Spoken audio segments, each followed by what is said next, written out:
Ibu Tini Haddad ini adalah seorang pegiat masyarakat Indonesia. Dia pernah menjabat sebagai Ketua Yayasan Lembaga Konsumen Indonesia, lembaga yang memperjuangkan hak-hak para konsumen Indonesia. Nah, siapa sebenarnya Tini Haddad? Nah, ini kan berhubungan dengan agenda kita kali ini. Agenda dengan tajuk mengenang yang lama, memajang yang muda. Kita akan memutar, kali ini kita akan memutar film sebuah dokumenter karya Yayang Cenur tentang penulis perempuan Indonesia yang bernama Selasih, Syaryamin Ismail. Selasih sendiri merupakan seorang penulis kelahiran Talu 31 Juli 1909 dan beliau meninggal di Pekanbaru 15 Desember 1995 dalam usia 85 tahun. Sultan Pamuncak, seorang redaktur Balai Pustaka, menceritakan tentang naskah Selasih. Suatu naskah yang dikerjakan dengan sangat baik.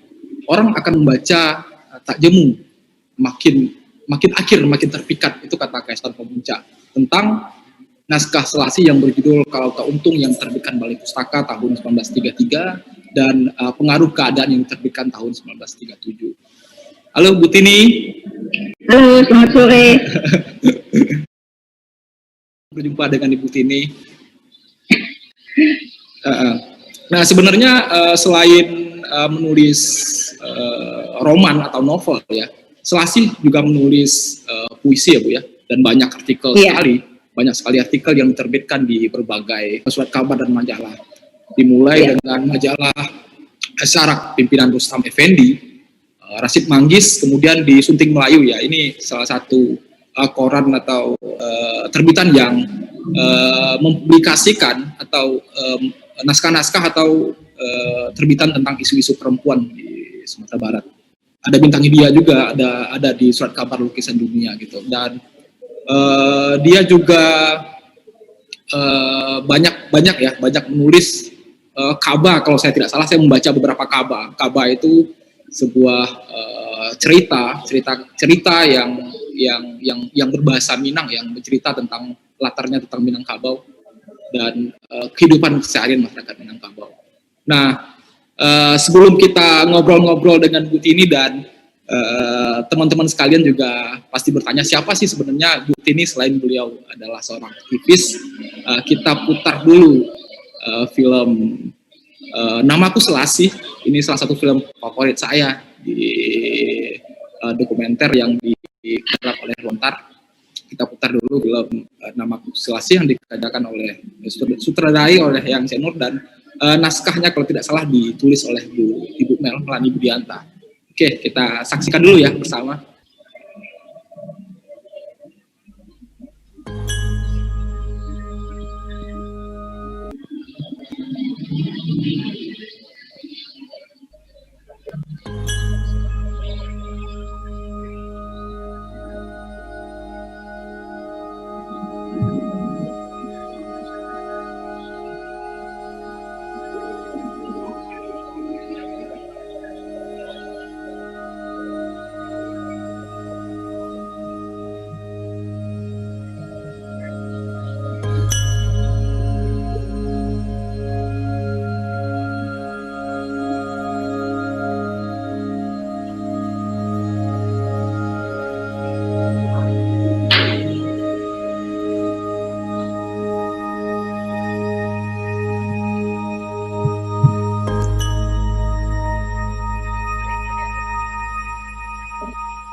Silau ya Bu? Kalau silau bilang ya, kalau mengganggu silaunya bilang. Oh, enggak apa. Enggak mengganggu. Enggak. Juga panjang kok. Enggak. Cuma kadang-kadang nanti matanya itu tambah kecil. Oh, tambah kecil. Karena pakai kacamata jadi nggak gitu kelihatan apa matanya kecil Bang ya. So mata sini enggak melihat lagi. Oh, yang kanan nggak lihat lagi. Sudah mati betul. Oh iya, jadi hanya kiri aja. Yang sebelah saja. Oke ya. Oke nih. Ini oke.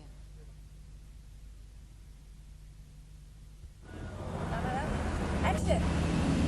Saya yang Selasih, kadang-kadang Seleguri. Pernah juga bernama Ibu Sejati. Gelinggang pun ada.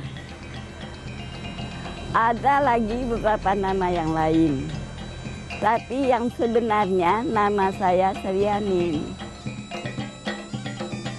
Dilahirkan di Desa Sinurut, Koto Panjang, daerah Pasaman, Sumatera Barat pada tanggal 31 Juli 1909, Selasih, anak kedua dari 5 bersaudara dari ayah Laur, seorang guru ngaji dan ibu Jalisa, termasuk angkatan pujangga baru dengan memakai berbagai nama samaran, terutama nama-nama bunga seperti Selasih, Seleguri, Sikejut, Gelinggang, Dahlia. Waktu kecil, nama saya Basariah. Entah apalah yang dimaksud mereka dengan Basariah itu. Katanya supaya menjadi orang besar. Tapi rupanya bayi yang baru lahir itu tidak setuju dengan nama Basariah ini. Nangis terus. Dan herannya, saya mempunyai paman yang jauhnya kira-kira 3 kilometer dari rumah saya. Sudah beristri. Kalau saya menangis, bukan bapak, bukan ibu yang saya panggil, tapi paman saya itu. Mak Isa namanya. Mak, gitu menangis gitu. Ketika ia berumur 24 tahun, Balai Pustaka menerbitkan novel karya seorang wanita untuk pertama kalinya, Kalau Tak Untung, mengisahkan percintaan tragis antara Rasmani dan Masrul yang telah dijodohkan orang tuanya dengan anak mamanya. Saya menulis buku Kalau Tak Untung masih gadis. Dan kalau tak untung, boleh juga dikatakan kalau tak jodoh. Jadi saya di waktu itu dikecewakan oleh seorang yang katanya mulanya dari kepala sampai ke kakinya mau menepati janji. Dan kemudian dia ke Jakarta. Sudah itu katanya dia takkan pulang kalau tidak untuk menjemput saya, untuk dibawa ke Jakarta. Jadi kiranya dia mengambil kawan yang lain yang sekelas dengan saya. Jadi rupanya tak ada untung dengan dia. Jadi namanya itu Kalau Tak Untung itu sama dengan Kalau Tak Jodoh. Siapa nama dia, Bu? Nama siapa? Nama laki-laki itu. Tak usahlah. Novelnya Pengaruh Keadaan memasalahkan pendidikan orang tua terhadap pembentukan watak anak. Tokoh utamanya, Yusnani, diperlakukan semena-mena oleh ibu tirinya sehingga menjadi anak pendiam dan penakut. Ketika dibawa oleh abangnya Syafil dan dibiarkan berkembang dalam kasih sayang, ia berubah menjadi gadis yang bijak dan ceria. Orang tak tahu siapa Selasih itu. Jadi sekali, dan di rumah saya sendiri tak ada radio. Kami pergi ke rumah guru dari Normal. Normal itu satu sekolah saya dulu, sekolah guru yang tertinggi di Sumatera di waktu itu. Jadi guru Normal inilah yang sanggup membeli radio, yang punya radio. Jadi banyak-banyak, entah 20 orang kami di situ mendengar. Mereka itu tentu tidak tahu siapa itu Kalau Tak Untung, siapa itu apanya, mereka tak tahu. Jadi 5 tahun kemudian baru Balai Pustaka mengumumkan siapa sebetulnya Selasih itu.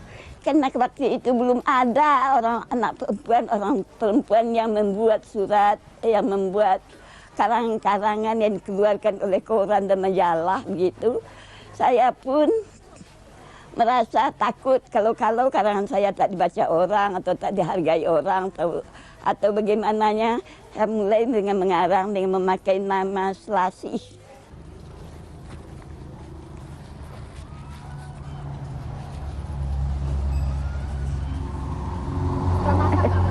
Menjadi saku juga kena jasa. Suka masak nggak? Apa masak? Suka masak. Dapur. Ibu tidak pernah masak nasi periuk pun tidak pernah. Mengayam masak iya, tapi kan anak-anak yang masak, anak-anak yang masak. Nah dia masak di sekolah, nah dia masak. Resep tahu, bikin resep, bahkan menjual resep, menjual buku resep. Jadi kata anak-anak kita di rumah, ada mak itu tahu teori tapi dia itu orang teori. Karangannya yang pertama berjudul Betapa Pentingnya Anak Perempuan Bersekolah. Ia menekankan bahwa seorang perempuan harus pandai membaca dan menulis, dan tidak cuma diajarkan memasak, berdiam diri di rumah, mempersiapkan diri untuk hanya mengurus rumah tangga. Bagaimana kami akan membesarkan anak kalau kami orang bodoh? Bagaimana kami akan mengurus rumah tangga yang baik kalau kami tak tahu suatu apa?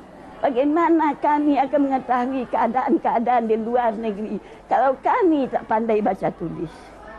Bagaimana macam surat dari suami kami perlihatkan kepada orang lain, dibacakan oleh laki-laki lain. Surat dari suami kita sendiri. Wah, alangkah miskinnya kami ini, alangkah rendahnya derajat kami ini. Kami ini ibu. Saya berpendapat bahwa Ibu Suryami ini dalam bukunya selalu nak mengangkat wanita. Kami di rumah sudah terbiasa dengan tidak ada ibu di rumah. Sekarang mungkin dikatakan sebagai wanita karir ya, ibu pada zaman itu tidak dikatakan sebagai wanita karir tentunya. Kemudian selain itu saya juga ingat bahwa saya tidak pernah dimandikan oleh ibu. Kesadaran Selasih atas masalah-masalah yang dihadapi kaumnya dan panggilannya sebagai pendidik menyatu dengan kental dalam tulisan-tulisannya yang konon ikut menghidupkan api dalam jiwa perempuan di wilayah Hindia Belanda. Lepas sekolah Mrs. Normal School Padang Panjang, Selasih mengajar pertama kali di Volkschool Bukit Tinggi yang sampai hari ini masih ada. Ia aktif berorganisasi di Serikat Kaum Ibu Sumatera, Vrouwenbond, Mrs. Kring, Young Islamistenbond. Ia menjadi penulis tetap dalam majalah Asyarak yang kemudian bertukar nama menjadi Suara Kaum Ibu Sumatera. Juga dalam harian Pasaman ketika ia pindah kembali ke Padang Panjang.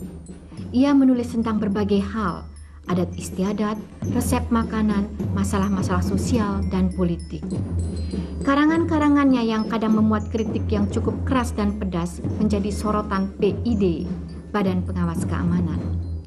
Media-media di mana ia menulis membayar denda karena melindunginya. Kadang ia menulis 2 atau 3 sekaligus dalam satu terbitan. Maka nama samarannya pun banyak. Sri Tanjung, Sri Gunting, Kak Sarinah, Mandirubia, ada Bunda Kanduang, ada Sri Gunung. Bunda Kanduang itu sebab banyak di waktu itu tuh bapak-bapak yang menamakan namanya, suaminya bernama apa saja, Sultan Takdir Ali Sabana saja menulis istri, kalau menulis di atas nama istrinya dia juga menulis sekali dipakainya nama wanita Dahlia dinamakannya. Jadi supaya apa? Supaya karangan ini tidak dikarang oleh laki-laki tapi oleh perempuan, saya pakai nama Ibu Sejati. Selasih mempermasalahkan kebiasaan atau pemikiran yang dianggapnya tidak sesuai lagi dengan kemajuan zaman. Katanya, perkawinan antar bangsa kita orang Indonesia, baik Batak, Aceh, Jawa, Sulawesi Timur, Ambon sekalipun, tak ada buruknya, asal seagama. Tetapi Selasih tak kalah kritisnya terhadap pengaruh asing jika dinilai tidak cocok untuk bangsanya. Ia terlibat polemik dengan Sultan Takdir Ali Syahbana menentang pemakaian kelamin kata ke dalam bahasa Indonesia. Bahasa Indonesia itu tidak ada bahasa laki-laki untuk laki-laki dan untuk perempuannya. Kalau kita boleh, manusia itu biasa, tapi untuk perempuan dan apa itu dan laki-laki itu janganlah ada bahasa yang seperti itu. Oh, keras juga. Dalam majalah, dalam apa kelas juga mereka itu hendak mengadakan yang seperti itu. Jadi otak muda yang memberontak saya itu, mulailah menulis. Ya boleh, saya setuju, kata saya. Sekarang akan diadakan kata-kata pemuda, pemudi, pembaca, pembaji, pengarang, pengaring. Selasih yang waktu itu belum pernah keluar Sumatera, sangat luas wawasannya. Ia senantiasa menulis, tidak berhenti sampai ia berumur 80 tahun. Wa ulaika humul muflihun innalladzina kafaru. Di Padang Panjang ada beberapa rumah yang didiami oleh pelacuran gitu. Biarpun tidak nyata, tapi rakyat sudah tidak bersenang hati karena banyak yang mengetahui siapa yang naik rumah itu dan siapa yang diam di rumah itu. Jadi hal itu sangat buruk untuk kota Padang Panjang yang begitu, yang pernah dikatakan Serambi Mekah. Bagaimana alimnya, bagaimana apanya orang situ, bagaimana taatnya kepada agama. Sedang pelacuran-pelacuran itu diadakan juga di situ. Bahkan diberi rumah. Jadi saya buat dalam surat kabar persamaan kalau tidak salah dengan nama Si Kejut. Ya, dan usaha Si Kejut itu rupanya berhasil. Sejak itu tidak ada lagi pelacuran-pelacuran itu di sana. Entah di mana tempatnya, tidak tahulah saya. Si Kejut kalau kita jalan, daunnya itu layu. Kalau kita terus, daunnya itu segar kembali. Putri malu ya? Putri malu ya. Filmnya habis, cut dulu, Bu. Inilah bentang-bentang film itu. Begitulah. Nasibnya. Kesal betul terhadap anggota pesanan di Minangkabau. Karena orang dia di situ sebagai apa? Sebagai anggota yang harus mempertahankan daerahnya dengan baik dan harus memperkatakan kekurangan daerahnya dari daerah lain yang lebih maju di Padang, Bukit Tinggi dan Padang Panjang sebagainya. Tapi dia pergi menjadi anggota, duduk-duduk orang berkata di hilir, dia mengangguk ke hilir. Orang tanya di mudik, dia menggeleng ke mudik dengan tidak memperhatikan daerahnya, sehingga hasil dia duduk di dewan di waktu itu tuh sama sekali tidak terlihat di daerah Pasaman. Nenek tuh orangnya gigih gitu. Ya, apa sukarnya menjadi anggota dewan seperti itu.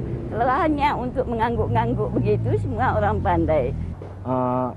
Pantang menyerah gitu orangnya. Ditulis ya ada di surat kabar gitu, tapi karena nama saya itu bermacam-macam, nama samaran, tidak dapat ditangkap.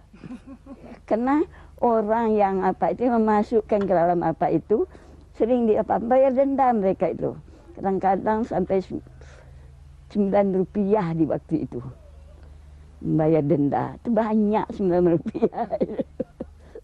Selasih pernah pula masuk penjara, dituduh terlibat PRRI. Pendeknya dianggap pemberontak. 2 tahun di dalam, 1 tahun di luar.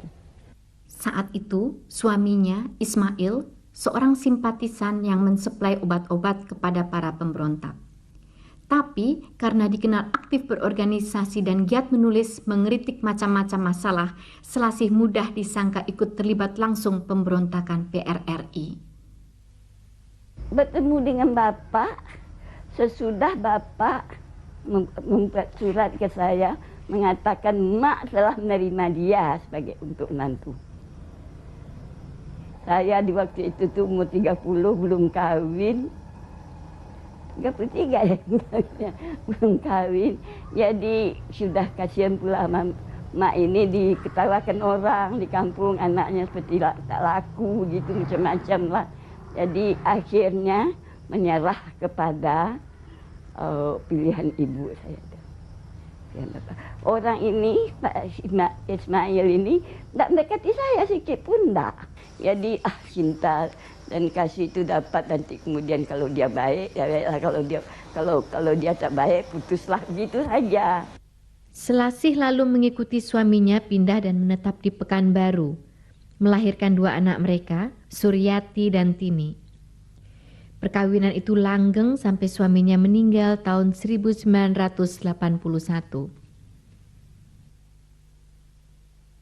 Suami dan istri itu adalah orang kembar yang sudah bersatu. Tapi suami itu adalah seperti kakak yang harus dipandang sejengkal lebih tinggi. Cinta yang suci. Ku cintai Kanda sepenuh hati dengan cinta ibu yang maha suci. Suka membela, membuat jasa, sekuat pulang sehabis tenaga. Biar layang nyawa di badan, ataupun karam tengah lautan, biarlah habis harta dan benda, jika penembus jiwa ke Kanda. Jika dalam majalah dan koran, Sari Amin banyak menulis tentang etiket pergaulan sebagai pegangan perilaku untuk wanita, dalam pengaruh keadaan ia justru memajukan tokoh Yusnani yang pada akhirnya menjadi gadis yang bebas bicara dan tak tunduk pada aturan sopan santun adat yang berlaku. Apa kabar Normanis, Bang? Neneknya, ayah, Rosniar, Ani dan yang lain-lain? Adakah senang saja mereka? Ada perubahan di kota raja? Siapa menggantikan abang? Masih di sana kah Tuan? Hai. Jangan sebanyak itu pertanyaan, kata Syafruddin dengan tertawa memotong percakapan Yusnani. Bagaimana kata abang akan menjawabnya sekaligus? Satu-satu tanyakan dan tinggalkan setengah untuk nanti malam dan besok. Karena kalau boleh abang tak bermalam di padang ini. Kalau abang tak salah, orang cara sekarang bertanya dimulai dengan menanyakan hal orang tempat bertanya, bukan hal orang lain. Itu cara adat. Saya tak tahu adat. Hal abang telah tampak oleh saya, kuat dan sehat rupanya. Mata abang menunjukkan abang berbahagia. Yang lain tak perlu saya ketahui. Kalau abang ingin juga bertanya cara adat itu, pergilah tegak ke sana kembali. Yusnani menunjuk ke tempat Syafruddin berdiri tadi. Dari situ boleh abang terus berjalan ke perhentian Oto. Nanti kalau abang Syafli datang, boleh saya katakan kepadanya bahwa abang telah dahulu. Bahwa saya ada melihat abang, tetapi tak berani menegur. Karena tak adatnya anak gadis menegur orang muda. Dan abang tak ingat pada saya.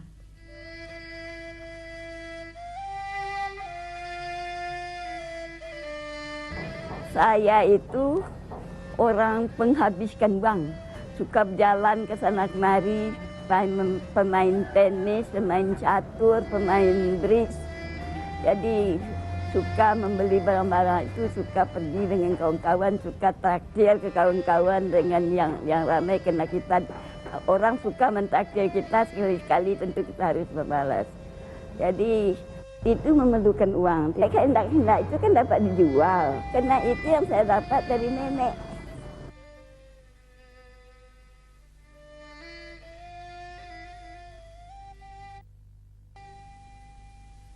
Orang Talu, kami pasanya.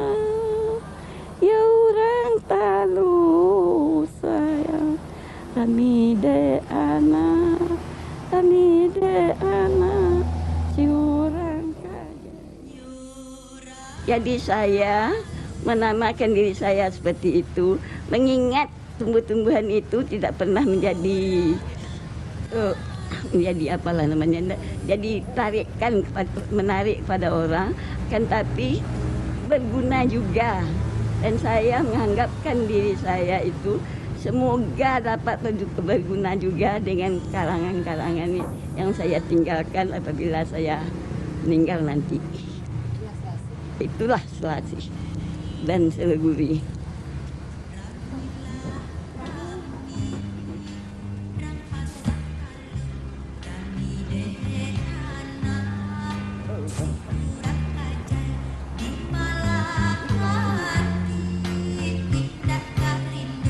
Kadang basah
minta yang lebih baik dalam bentuk apa?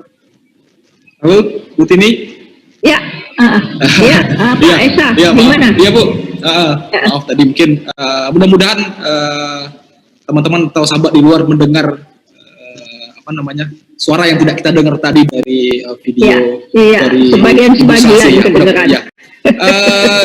Bersama kita sebenarnya hadir di studio ya Bu ya, hadir sutradara juga Ibu Eyang Cenur. Terima kasih untuk video dokumenternya yang sangat bagus sekali dan juga untuk lontar. Ada bagian terakhir itu Bu Tini yang saya sangat suka sekali. Itu ketika Ibu Selasih menyanyikan Yorang Talu, Yorang Talu, Bentakana, Yorang Talu. Nah, saya suka juga lagu itu Bu Tini. Mudah-mudahan Bu Tini juga masih ingat dan lagunya gitu. Bu Tini. Saya ingin bertanya beberapa hal sebenarnya tentang kegiatan Ibu Selasih di rumah. Ada beberapa bagian penting yang disut oleh Ibu Yayang mengenai itu, bagi saya lucu dan juga sangat menarik itu perspektifnya gitu. Ketika ditanyakan yang memasak siapa gitu, anak-anak yang memasak kata Ibu Selasih tadi ya di video tadi. Lalu dia mengatakan kalau saya resep tahu, bahkan membuat buku tentang resep memasak pun saya pernah katanya kan. Itu gimana itu Bu? Sebenarnya apa kegiatan aktivitas Ibu Selasih di rumah, dan sebenarnya kapan Ibu Tini tahu bahwasanya orang tua Bu Tini itu adalah penulis? Saya mulai sadar tuh saya udah SMP sebenarnya ya, udah mulai SMP saya tahu dia menulis. Jadi tadinya saya pikir ibu cuman menulis tentang ya Pekanbaru, dan kemudian karena dia adalah anggota Balai Pustaka, beliau anggota Balai Pustaka, dia sering ya boleh dikatakan 2-3 kali ke Jakarta dalam setahun. Nah itu dia pulangnya selalu membawa buku-buku terbitan Balai Pustaka. Jadi saya membaca hampir semua karangannya pengarang-pengarang zaman dulu itu, tentang HS, apalagi tuh yang lain-lain sampai udah lupa saya itu, sama ibu dibawa. Dan juga buku-buku terjemahan yang diterbitkan oleh Balai Pustaka itu ada di rumah semuanya, ibu selalu bawa pulang, ya. Ya, Bu Tini. Kegiatan kalau di rumah ibu tuh kan kalau nggak salah Bu Tini sudah pindah dari Pekanbaru ke Jakarta. Tapi waktu kecil itu juga itu sangat lucu sekali. Ibu Tini mengatakan bahwa seingat saya tidak pernah dimandikan ibu gitu. Itu sangat lucu sekali. Kegiatan-kegiatan seperti apa sebenarnya yang dilakukan, aktivitas lain mungkin ya Bu ya, yang dilakukan Ibu Selasih, dia sebenarnya membaca, menulis, dan kemudian di kebun mengurus tanaman-tanaman. Dia senang sekali menanam tanaman-tanaman hias gitu. Jadi rumah kita itu kadang-kadang kalau menurut saya udah seperti hutan gitu, banyak sekali ininya. Pohon-pohonnya, jadi yang kecil, yang besar. Kadang-kadang waktu itu kan belum membuat taman-taman yang indah seperti sekarang ya, yang diatur-atur gitu. Jadi ibu menanam semua tanaman itu begitu aja gitu. Pokoknya rumah kita itu rimbun sekali. Cuma itu yang dikatakan ibu, dan yang dia bilang bahwa dia tidak pernah masak itu emang benar, yang memasak anak-anak. Tapi yang dia maksud sebenarnya anak-anak itu bukan cuma saya. Karena waktu itu beberapa kemenakannya ibu itu juga tinggal di rumah, dan itu lebih besar dari saya. Nah umumnya mereka yang memasak. Ya. Saya tidak tahu itu tahun berapa itu perdebatan polemik antara Ibu Selasih dengan Sultan Takdir Ali Sabana, tapi itu juga bagian penting menurut saya, karena dalam catatan Balai Pustaka itu ya Balai Pustaka mengatakan bahwa Selasih adalah pengarang wanita Indonesia yang paling terkenal dan paling penting, terutama sebelum perang. perang mungkin sebelum tahun 45 ya. Ya, sebelum 45 gitu ya. Dalam artian beliau adalah penulis perempuan pertama yang diterbitkan di Balai Pustaka ya sebelumnya. Laki-laki semua gitu. Dan beliau juga banyak beraktivitas mengadvokasi barangkali mengenai perempuan. Yang saya ingat dalam filmnya itu dia juga mengatakan bahwa agak tersentuh saya ketika dia mengatakan perempuan harus bisa membaca, dalam artian periode itu ya Bu ya, periode perempuan harus bisa membaca. Bagaimana perasaan saya ya, barangkali tidak tepat seperti ini, tapi bagaimana perasaan saya jika surat yang dikirimkan oleh suami saya dibacakan oleh laki-laki lain. Dia mengatakan barangkali pada periode itu laki-laki banyak atau hanya laki-laki saja yang bisa membaca, tapi itu yang membuat saya sangat tersentuh sekali. Nah, pemikiran persoalan aktivitas yang seperti ini ditularkan juga enggak oleh Ibu Selasih pada anak-anak, sehingga barangkali Ibu Tini dan kakak ya Bu Tini, anak kedua ya Bu ya? Saya anak kedua, kita kedua. Ya Ibu Tini dan kakak juga pada akhirnya barangkali memilih juga jalur-jalur aktivitas yang barangkali Bu Tini di advokasi konsumen segala macam itu. Apakah beliau pernah menularkan pikiran-pikiran seperti itu juga pada anak-anaknya Bu? Ya nggak secara langsung ya. Dan kemudian pada waktu itu masih orang-orang tua di Padang, zamannya saya pun waktu itu masih untuk sekolah guru kepandaian putri di Jakarta di Pasar Baru situ.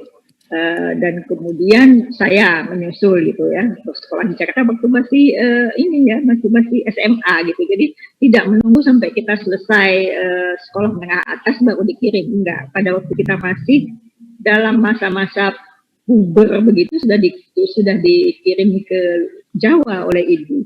Jadi kepercayaan yang dia berikan kepada kita untuk harus berani, harus bisa jaga diri, harus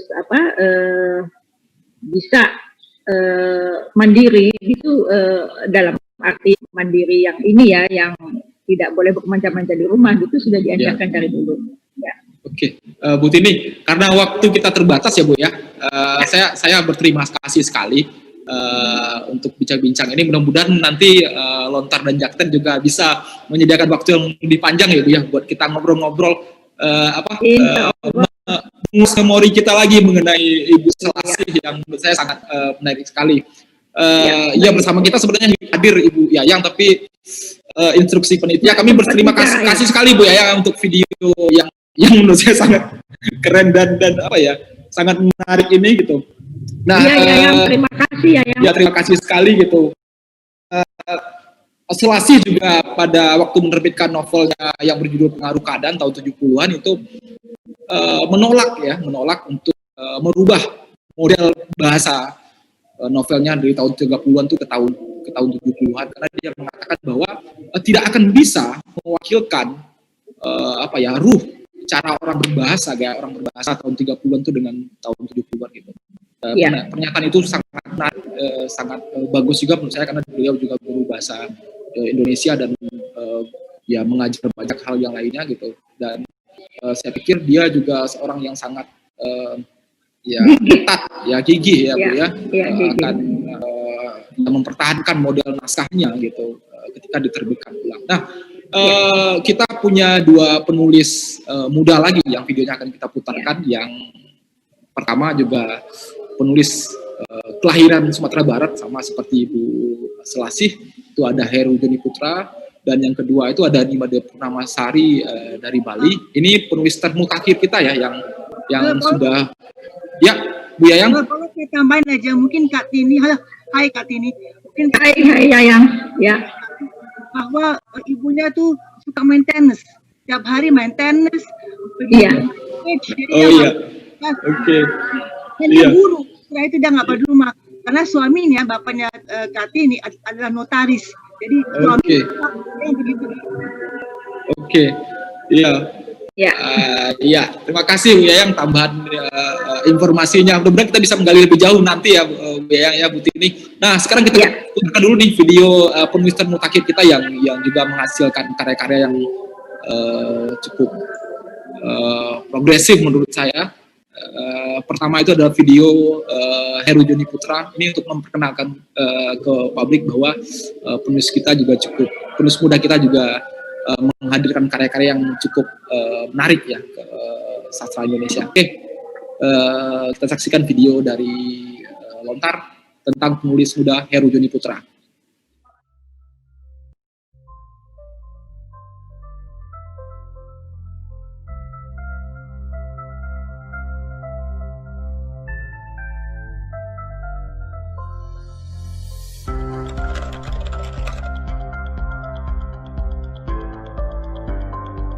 Nama saya Heru Joni Putra, lahir di Payakumbuh 13 Oktober 1990.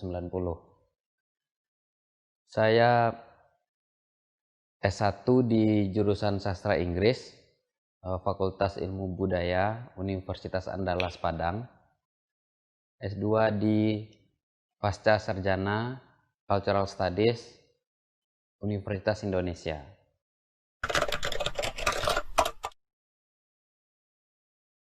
Sejak kanak-kanak saya selalu tertarik melihat bagaimana bahasa bekerja di dalam kehidupan ini.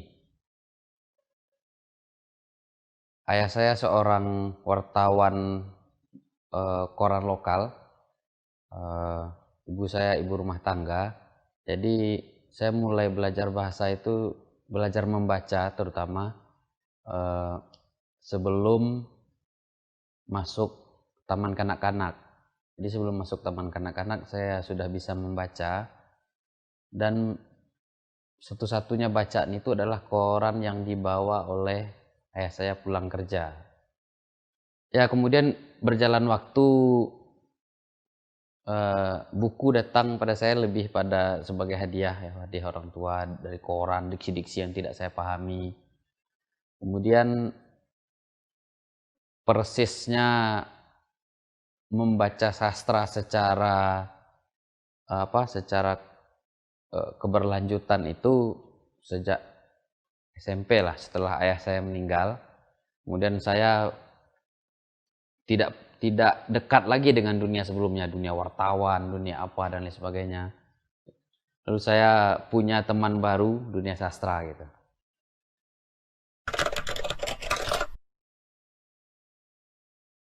Saya pahami sebagai bagaimana orang bisa membunuh seseorang melalui bahasa tanpa harus orang itu mati. Bagaimana bahasa begitu berkuasa, bisa menjadi alat kuasa untuk membungkam orang tanpa orang itu bahkan merasa dibungkam. Begitu kuasanya. Apalagi di rumah saya terkadang hanya karena satu kata saya harus pergi dari rumah 2 hari gitu, atau hanya karena satu kata saya jadi semangat lagi gitu. Kuasa bahasa seperti itu, jadi menulis semacam usaha untuk melawan sekaligus terjebak dalam kuasa-kuasa seperti itu.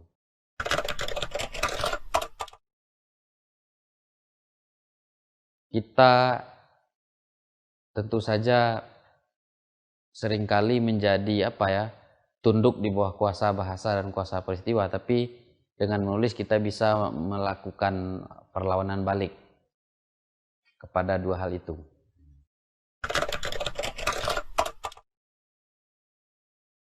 Secara khusus saya tidak menunjukkan untuk kalangan tertentu.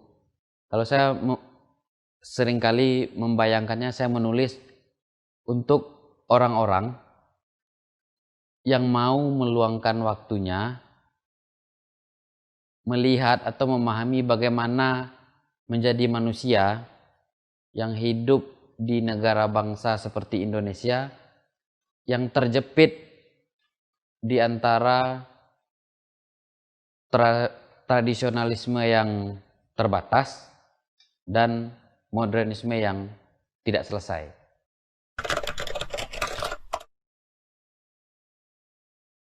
Ya, nabi-nabi kontemporer itu yang jelas dia menawarkan sebuah kebenaran kepada manusia-manusia Indonesia yang terjepit.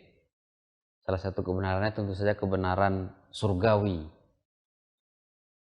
ini masa depan Indonesia harus diginiin. Dalam politik juga banyak orang menjadi ibarat seakan-akan dia adalah wakil Tuhan di muka bumi lewat jalur politik, jalur kebudayaan, jalur agama. Saya tidak percaya dengan konsep yang heroik seperti itu. Pahlawanan saya kira bukan konsep yang menarik lagi sekarang gitu. Tidak butuh pahlawan gitu. Itulah kemudian saya mengkonstruksikan pikiran saya tentang itu melalui karakter anti-hero Badur Mustafa itu.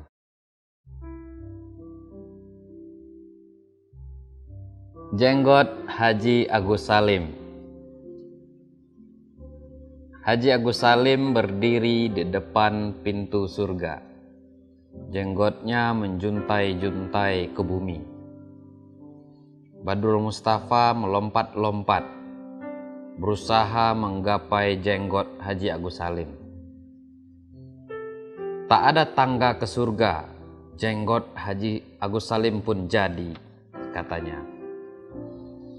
Tangan Badur Mustafa meraih ujung jenggot Haji Agus Salim.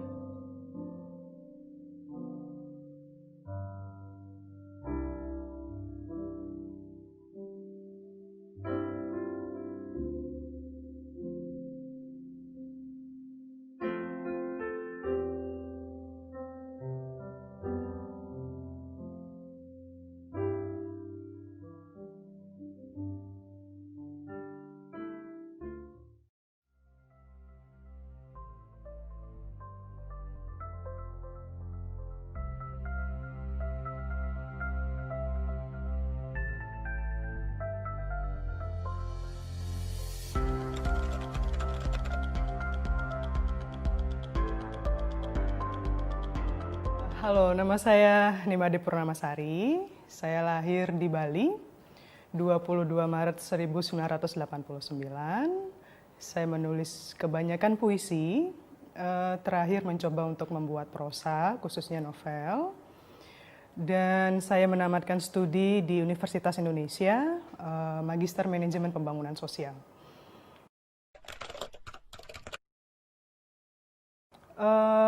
Saya menulis pertama kali sejak boleh dibilang masih di SMA.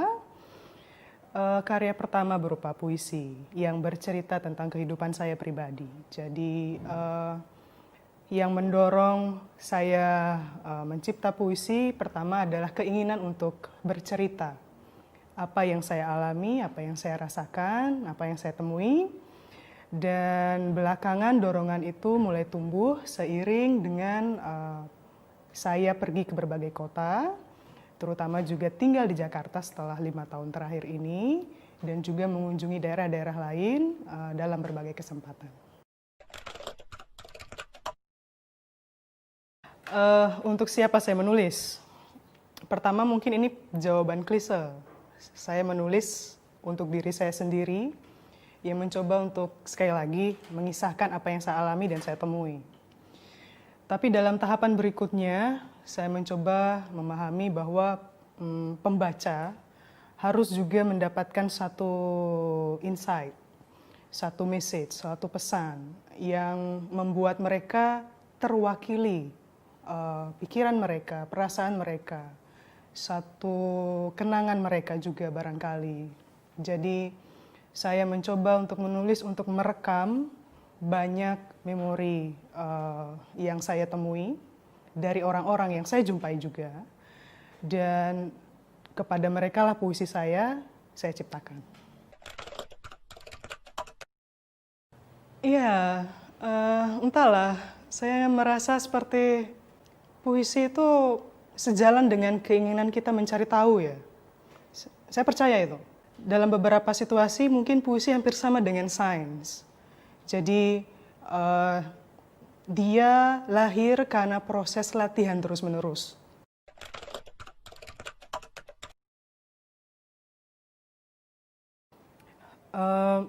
Kenapa saya menulis novel?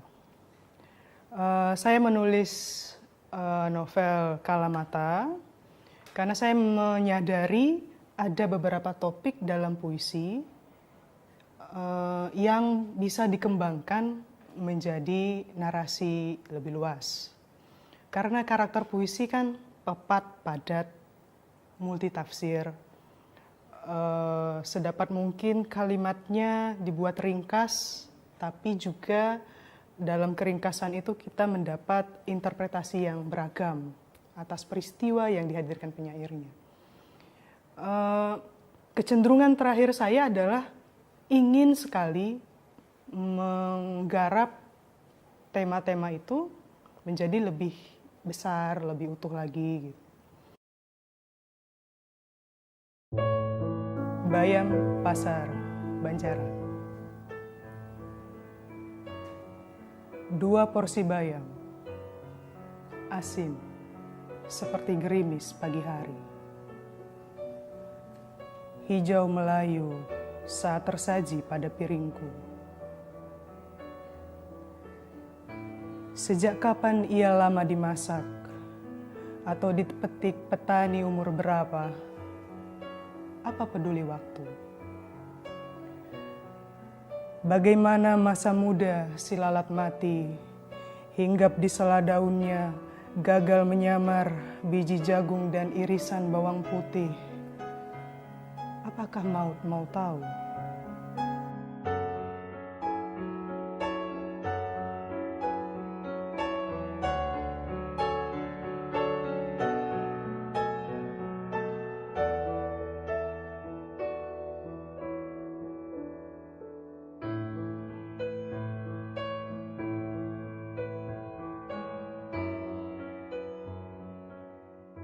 Jakten bisa memutar lagi di tempat di apa namanya di media yang lain nanti. Saya pikir Lontar sudah mempublikasikan juga di YouTube dan bisa menginformasikan ke teman-teman kita sekalian di yang hadir ataupun yang menonton Jakten.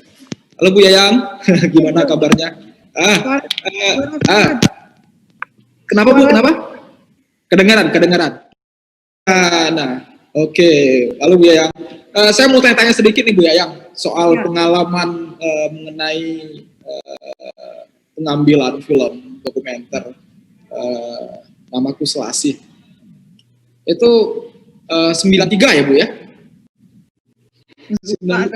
Ya 93 atau 95. Itu pengalaman menarik apa yang Ibu temui ketika bertemu dengan Ibu Selasih dalam film dokumenter tersebut itu. Bagaimana sambutan Ibu Selasih terhadap pembuatan dokumenter itu pada waktu itu?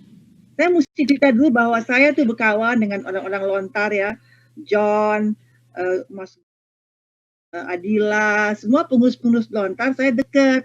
Jadi ketika saya tahu bahwa akan membuat dengan Ratna juga akan membuat film tentang 50 sastrawan, diantaranya Selasih, saya langsung deketin Mas Gunawan. Saya bilang, Mas, itu Selasih itu orang Padang, saya orang Padang, dia cewek, saya cewek, dia cewek pertama yang menulis puisi, saya mesti mewawancarai dia, mesti saya yang bikin filmnya. Kamu bisa, kata Mas Gunawan. Ya, pokoknya mesti saya. Jadi itu adalah film saya yang pertama kali saya membuat sebuah film. Dan itu Ibu seru banget. Sampai kan ada saya tanya soal suaminya siapa, dia bilang nggak usah lah katanya. Terus saya tanya soal seks juga. Terus dia bilang, oh iya, dikelitikinnya kita kata dia. Suaminya gelitik-gelitikin dia dulu gitu untuk supaya romantis. Jadi seru banget orangnya, sangat open minded, sangat bebas gitu, nggak ada ini inhibisi sama sekali. Dan pemilihan lagu Ulang Talu itu beliau juga milih. Lagu apa pengajian apa Ibu? Lagu apa Bu maunya? Apa ya, Orang Talu lah katanya gitu. Jadi gitu, jadi saya carikan itu lagu Orang Talu, saya juga baru tahu. Dan seperti saya bilang, dia adalah yang di rumah, suaminya yang di rumah. Karena itu anak-anak itu Kak Tini sama kakaknya lagi dimandiin oleh suaminya, bapaknya yang memandikan. Karena dia guru, pagi-pagi udah pergi dia, nanti siang-siang dia main bridge, begitu dia main tenis di rumah. Tapi dia bilang istri itu harus setengah langkah di belakang laki-laki. 1,5 ya. Pokoknya tetap perempuan itu mesti di belakang laki-laki. Itulah bagaimana dia menghargai kemanusiaan. Itulah justru cara dia menghargai perempuan, dan tentu saja perempuan harus menghargai suami. Gitulah, hebat sekali dia, seru banget dia. Ya, kita masih punya waktu sedikit, satu pertanyaan lagi ya, yang pada waktu itu banyak setting ya, banyak setting video pengambilan gambar yang dilakukan dalam video ini. Itu butuh waktu berapa lama tim untuk mengambil pengambilan gambar ini? Ini menurut saya ini ya yang salah satu video lontar yang cukup menarik dan responsif ya. Narasumbernya juga responsif sekali gitu. Nah, itu butuh berapa lama, karena pada waktu itu kemungkinan ya usia Ibu Selasih sudah sekitar 80 lebih ya Bu Yayang ya. Itu apakah juga menemukan kesulitan dengan pengambilan video pada waktu itu? Ya, setting cuma dua setting. Satu di sebuah rumah gadang, dan satunya lagi di rumahnya sendiri. Nggak ada lagi di mana-mana. Dan dia gesit sekali, seperti kamu lihat, bahwa dia menjawab dengan dengan jelas, dengan enak, nggak ada terbata-bata sama sekali. Dan itunya pendahuluannya, membuatnya itu yang nulis naskah itu hebat, Budianta. Saya tiba-tiba lupa namanya siapa sih, Budianta. Melani Budianta. Nah, karena skripnya Melani itulah yang bagus, yang bisa memberi kita kesempatan untuk apa sih yang mesti ditanyakan, apa sih yang penting tentang Ibu Selasih. Itu Melani. Karena pertanyaan Melani lah saya bisa menyampaikan pertanyaan kepada Ibu Selasih, Ibu Saryamin. Begitulah. Oke, makasih Bu Yang Cenur atas waktunya. Ya, karena waktu kita sudah habis, sangat terbatas sekali, dan terima kasih untuk Jakten dan Festival Sastra Lontar bersama dengan Litfest 2020. Mudah-mudahan nanti Lontar ataupun Jakten ya nanti bisa memproduksi lagi video-video yang mendokumentasikan lagi video-video mengenai sastrawan Indonesia yang barangkali menurut saya cukup banyak bisa diambil saat ini ya. Dan menurut saya Lontar sangat beruntung sekali ya pada periode itu mengambil bisa mendokumentasikan tentang video dokumenter tentang Selasih. Oke, sampai di sini bincang-bincang kita mengenang yang lama dan memajang yang muda. Saksikan terus acara Jakten di hari-hari berikutnya. Oke, terima kasih. Terima kasih Bu. Ya, makasih Litbes semua, Pak John. Oke. Ya, selamat sore semua teman-teman.